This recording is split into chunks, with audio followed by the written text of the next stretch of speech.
पकोड़ा तो खाइबा किंतु पकोड़ा टिके हेल्दी हेले आहुरी बढ़िया। आज मु आपनक सहित कोशला शाग और पालंग शाग को मिक्स करके आज मु पकोड़ा शेयर करी जहाँको कि छुआ मैंने मध्य आराम रे खाई जिवे आ सेमान को जना पड़बनी जे एटा आपण शाग रे करूछथि। सेमतिर तो छुआ मैंने टिके शाग खाइबा पई पसंद करंतेनी ताको जेमती हेले भी आमे खोइबा तो बाध्य। माँ मानकर तो ट्रिक अलग अलग टाइप रे आमे सेमान को जेमती हेले शाग टिके खोइबा दरकार। शाग रे तो बहुत परिमाण रे आयरन थाए आ देह ପାଇଁ भी बहुत भल से शाग तो टिके निहाती छुआ मान को खोइबा कथा। बड़ माने मध्य किछिटा अछंती से माने मध्य पसंद करंतिनी स्पेशली कोशला शाग को। तो आज मु आपनक सहित से कोशला शाग और पालंग शाग को आज पकोड़ा रेसिपी शेयर करी ताकू बनईकी। चलतु ताले स्टार्ट करवा ए भिडियोटी को। देखंतु मु आग पालंग शाग को छोट छोट करी काटी नेछि, सेमती कोशला शाग को मध्य से भलिया छोट छोट काटी नबा। दुईटा को मिक्स करके भल भाव में धोईकी आनिबा। बेसी टिके बाली रही जाई थाए सागरे भल भाव में 2-4 थर धोईदेवे। तापर एबे आमे एथिरे दे दबा अदा रसुण आ कंचा लंका को छेचिकी देले फ्लेवरटा बहुत बढ़िया आसी थाए।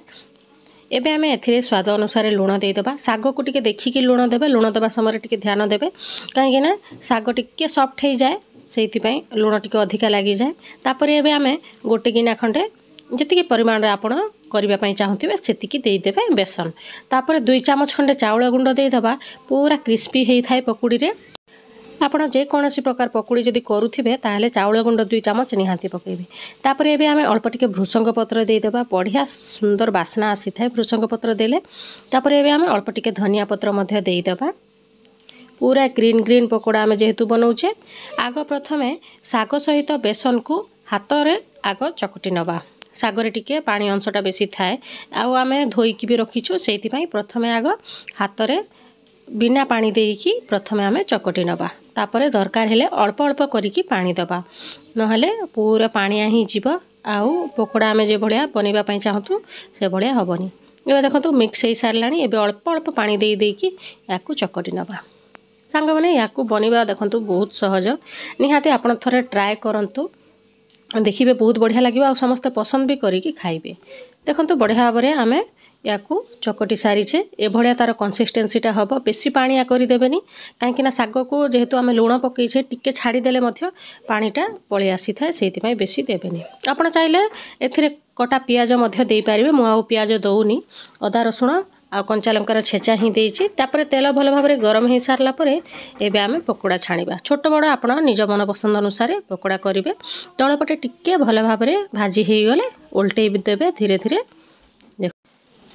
सांग माने आपण मानकू ए रेसिपीटा जदि भल लागुछि भिडियोटी को प्लीज लाइक करदेवे। निज फ्रेंड रिलेटिव मानक सहित मध्य शेयर करदेवे। सेमाने मध्य तांको घरे बनैकी खाई पारिबे। आ जदि चैनल रे नुआ अछंती ताले चैनल टी को सब्सक्राइब कर दियंतु ए भलिया नुआ नुआ रेसिपी देखिबा पई।